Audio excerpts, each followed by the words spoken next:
Hey, welcome back, Whiskey Freaks. This episode of the podcast features an interview with Peter and James Wills from Kilchoman. We did this interview back in September with Peter and James when they had just arrived in New York to kick off their 2016 U.S. tour. That tour featured the cask strength version of Mocker Bay that we had at our tasting for Beastmasters Club last month, featured on the podcast, and also had available on the store. There's still maybe literally one or two bottles of that Kilchoman cask strength Mocker Bay left. If you go onto our store at beastmastersclub.com, you can still possibly snag one if they're not all gone already. I'm not quite sure, but try it. If you're hearing this, you can't go wrong to try.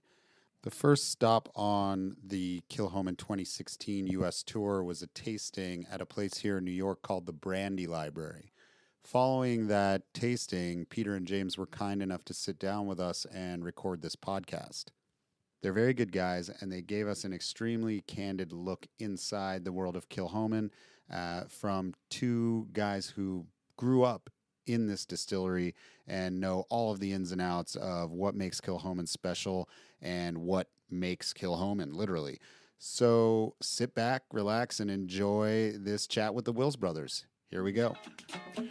Beastmasters Club, experiencing the world's finest whiskey, one bottle at a time. We're here with Peter and James Wills from Kilchoman. Thanks so much for being here, guys. You want to just tell us about your tour a little bit and what you're doing here in New York? Yeah, so we're just arrived, fresh off the plane, and we're spending 2 weeks driving around in our slightly branded up Land Rover with some very small Scottish flags on the side, driving from New York up to Boston, back via New York, Philadelphia, and ending up in Washington. So we seem to be managing to double up on ourselves, but hopefully it's a good tour, and it's really just to spread the word of Kilchoman as much as we can, and hopefully do it in a bigger and loudest and best way we can.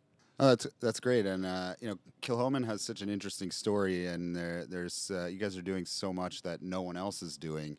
So maybe you could just tell us a little bit about what you're here doing on the tour, about the bottle that you're releasing especially for the tour, and sort of how you guys are doing what you do at Kilchoman. I know we just sort of spent a little time with you going through your whole spiel at this tasting, but it'd be good to just give some of our members and people who are listening to the podcast a little bit of your story, because it is such a cool and unique one, and we love what you're doing, and I think a lot of people will as well.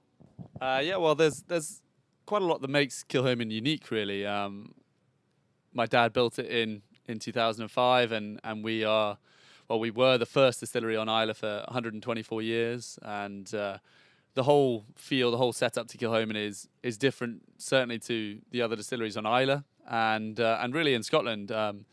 The size of the distillery, we're producing just over 1,000 barrels of whiskey a year. You compare that on Islay, and you've got other distilleries producing, 10, 20, up to 50 times as much as what we're producing.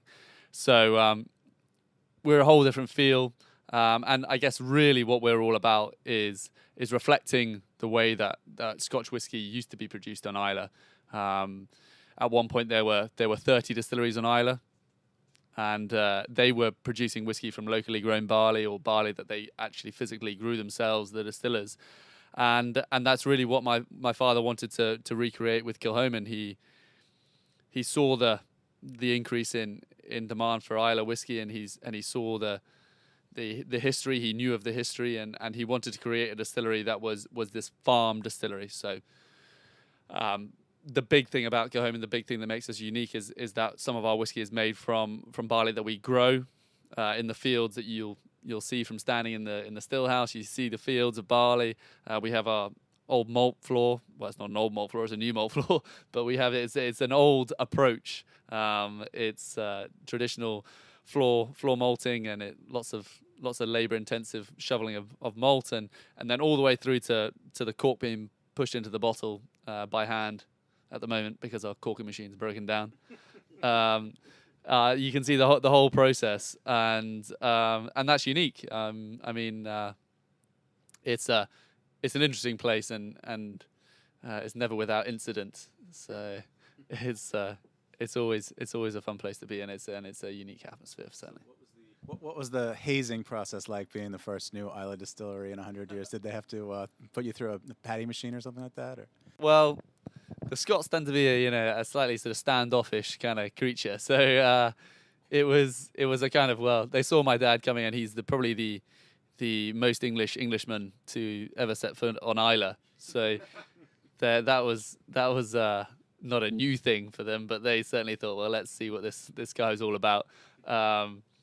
So I mean, it was, in the beginning, there was always question marks about whether it was ever actually going to happen, because raising the money in the first place is a big issue. But then, well, not an issue, but it takes time, and you need to dot all the I's and cross the T's kind of thing. But ever since things started to happen, we've had a huge amount of support from all the other distilleries on Islay, and yeah, there's a nice undercurrent of a bit of healthy competitiveness, but certainly if you need a bit of help, whether it be last week when we were bringing in our harvest, and we got 10 yards into cutting the barley, and our combine broke down, and we had 2 other combines from the local farms come and help us cut our barley within half an hour, or whether it's needing to borrow some bottling equipment or whatever it might be. It's a real community spirit on Islay, and yeah, we like to rub it in when we might win an award, but I mean, who wouldn't, kind of thing. So you guys have basically grown up a bit in the business, right? And seen something evolve from basically an idea that your father had into what's now becoming a really successful and praised distillery, and your offerings are renowned worldwide.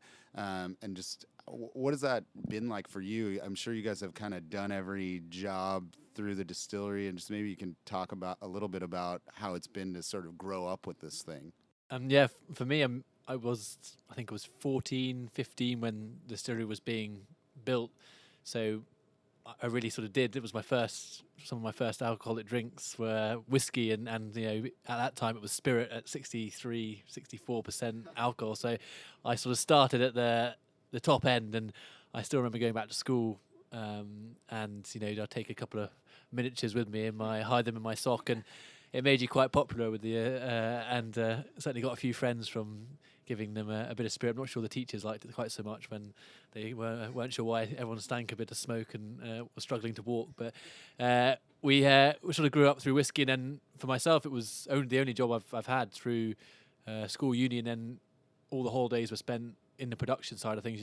Shoveling malt, painting walls, scrubbing the stills, putting stowing casks away, and that was the holidays for us. And then when I left uni, it was straight into Kilchoman and starting in the whiskey industry. And I'm probably one of the younger ones who do the circuit and the tastings and things, but I've somehow managed to get sort of 10, 12 years of experience being only 27. So it seems like I've been in it a lot longer than I have, having grown up from day one with it. So it's been exciting. I mean, there's been times when it's been pretty tough, and you've wondered quite what was going on. Would we make it? Would it get through? But having done every stage of the production, you certainly get a knowledge that you wouldn't have perhaps got if you just went in and did the ambassador job or did the sales job. So it's been great to grow up and do each part. If you see, kind of a corny question, but 10, 15 years, 20 years from now, do you see yourself being one of the giants, or do you want to keep it small? What would be the ultimate kind of vision for you guys of where it goes? I mean, the truth is we're ambitious. My dad didn't set up Kilchoman. Well, actually, in truth, he never imagined that we would have the success that we have had in such a short period of time. But I think that success has only increased his appetite for more, and I think he's taken heart from that, because prior to that, I mean, he had a few companies before that, from sort of seafood to Islay water. So he had this company that that was water for whiskey, and then prior to Kilchoman, it was Caledonian Selection, and it was independent bottlings. I mean, we went to Italy recently, and it was the first time I've ever seen it on the shelf before. But I mean, he had a bit of success with that. But Kilchoman is a dream come true for him, and I think the hard times that we have had, because it's nice to sit back now and we can come into the to the work now and sort of bathe in some of the success to a certain extent. But there were a huge amount of hard yards that were put in before we came along and sort of started touring around the world and taking a bit of glory. But the future, we will probably continue to increase the size of the distillery very gradually in the coming couple of years. We started off in 2006 at sort of 60,000 litres. We're now at 180,000 litres. And I can see that increasing towards 200, but then there will be a decision to be made once we get to that point as to whether we put in more equipment. But it's really just a question of managing the stock and hopefully people keep enjoying Kilchoman and we'll keep making it, basically. What are you guys doing as far as setting barrels aside for future aging? Do you guys have a strategy behind that? What are you, as far as kind of getting into older, right now you guys make a beautiful younger product, but starting to get into, 10, 15 year, 18 year possible. I mean, that's actually kind of a neat thing. You guys might be able to make barrels that you won't see until you're 45, 50, 60 years old. So that's got to be exciting. Yeah, I think my dad's always said that he's set this distillery up and we're the ones going to benefit from it when he's long gone. But I tried a 45-year-old Beaumont the other day, and I remember drinking it thinking, I'll be about 70-odd, where by the time Kilchoman has that. And it's a strange thought to have that that's how long you have to wait. And we have some refill, first fill and second fill casks that will obviously take that much longer and will be used as those older style whiskies. But really what we've done so far is focus on producing a good young whiskey to get Kilchoman on the map and get our whiskies out there and around the world. So almost all what we've done so far is concentrate on the short term in terms of around that 10-year-old mark. But we certainly have thought about those older vintages and we have used some first fill, some second fill casks that will be laid down and put to the side. And one of the things with some of the sherry casks, which you can eventually mature out some of the sulfuriness in some of them, and the sherry casks are hit and miss sometimes with the quality. So some of those sulfury sherry casks have just been put to one corner, and when they're 18, 20 odd years old, that they will be some of those sort of mature out the sulfuriness and hopefully some of the best sherry casks we have. But again, I'll be about 40 odd by the time we get them. But it's a long wait. But it's probably the great thing about whiskey is when you can try a 40-year-old and you can think back to this was made in 1970 whatever, and it adds so much to the drink and the experience. At the same time, 4 years ago, the thought of having a 7-year-old whiskey seemed a million miles away. So I guess these things creep up on you a little bit. And well, I this tour bottling that we tasted, it was, what is it, 6 year? Did you say? About 5. 5 years. I could say, I've never tasted a 5-year-old 120 proof malt that is that drinkable and delicious. It's It's really outstanding. Do you want to just tell us a little more? You gave us a great description, but if you wouldn't mind repeating just a little more about that bottle and what went into picking it and some of that information. Yeah, so the tour bottling we have is, as it says on the label, really Mackey Bay cask strength. And we wanted something for the tour that was representative of Kilchoman. We didn't want to suddenly do a Sauterne cask or a different finish that wasn't representative of what we do. So that's why we decided on the Mackey Bay cask strength. It's our flagship.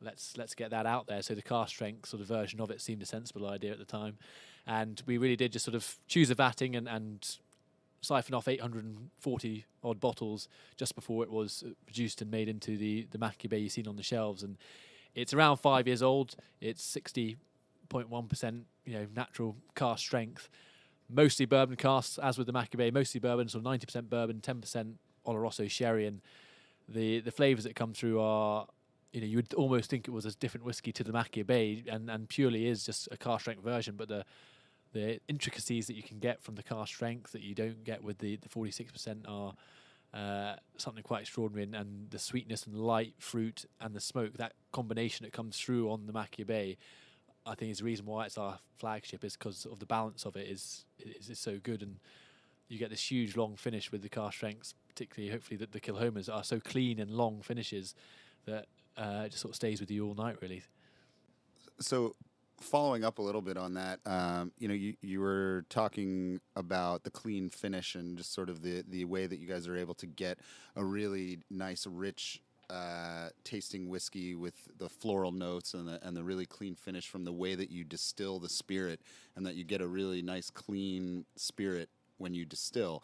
Maybe you could just speak a little bit about your process and the way you do the distilling and the types of stills that you use, and how you're able to produce that type of spirit that's able to age for a lot less but come up with like a really big, clean, bold and fruity taste. I mean, we attribute the quality of our new make spirit to two things really. One of those is fermentation time, and the second is the size and shape and the way that we distill. Firstly, the fermentation time is longer than the normal expected fermentation time in Scotland. So taking an average across all Scottish distilleries, you might expect a typical distillery to ferment for 40 to 60 hours. Our fermentation time is between 90 to 100, perhaps sometimes slightly over 100 hours. So ours is significantly longer, and what happens there is you've got a build-up of acidity, and when that comes through and is distilled, it creates that real light citrus side to the spirit. The stills are obviously very, very important as well, and our stills are particularly small. That copper contact is one important element. The shape of the still is also incredibly important, because in terms of the dimensions of our stills, they're relatively tall. I mean, they would certainly fall into the sort of tall category, and that means that those heavier alcohols won't rise up to the top of the still to be collected as alcohol. So automatically you're increasing the sort of light flavors that you're collecting by having that taller still. And then the cuts that we take are a small portion of that run. So we sort of choose to take a high quality section rather than a quantity section. So we make that choice ourselves, and then also we take a high cut. So that again is lending itself towards those lighter characters coming through in the spirit. And also it's sort of you've got that combination of peat smoke, because it's a heavily peated malt that we use, a heavily peated malted barley that we use, but the way that we ferment and distill really brings through that lightness. So that's, I think, why you've got this lovely combination in Kilchoman whiskies, where you've got that real sort of light floral side, but then that peatiness is there, but it's nicely integrated and it's not too overwhelming. And I think Jim Swan is the guy who can take the credit for that. He was our sort of consultant, and he spec'd out all of those processes, all of that equipment, and he did a fantastic job. Welcome to New York. We'd like to apologize in advance for anybody asking for a Kilchoman and Coke. But I think you're in pretty good hands with Josh. So a little bit of a different kind of question, but yeah, I know you guys have done a lot of different things in the distillery. What's your favorite job in the distillery, and what's the crappiest job in the distillery? Well, favorite job is probably traveling around America on a road trip and calling it work. But no, at the distillery, it's probably got to be somewhere in the still house or in the warehouse, where you are with the spirit and of the run, and you can taste the spirit.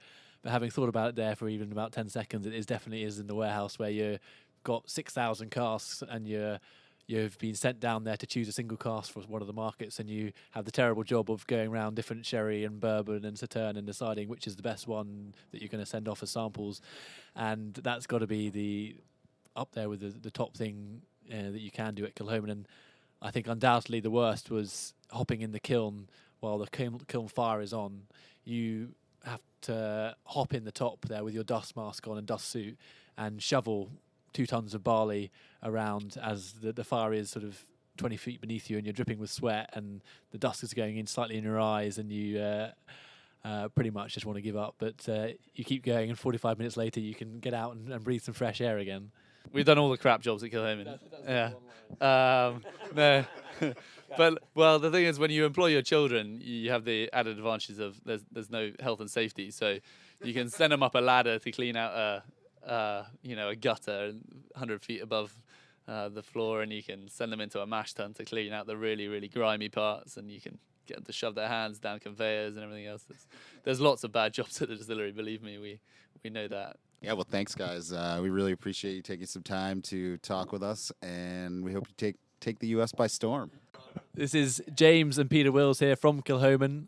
First stop on the US East Coast tour. For the Beastmasters Club tasting class. Fuck.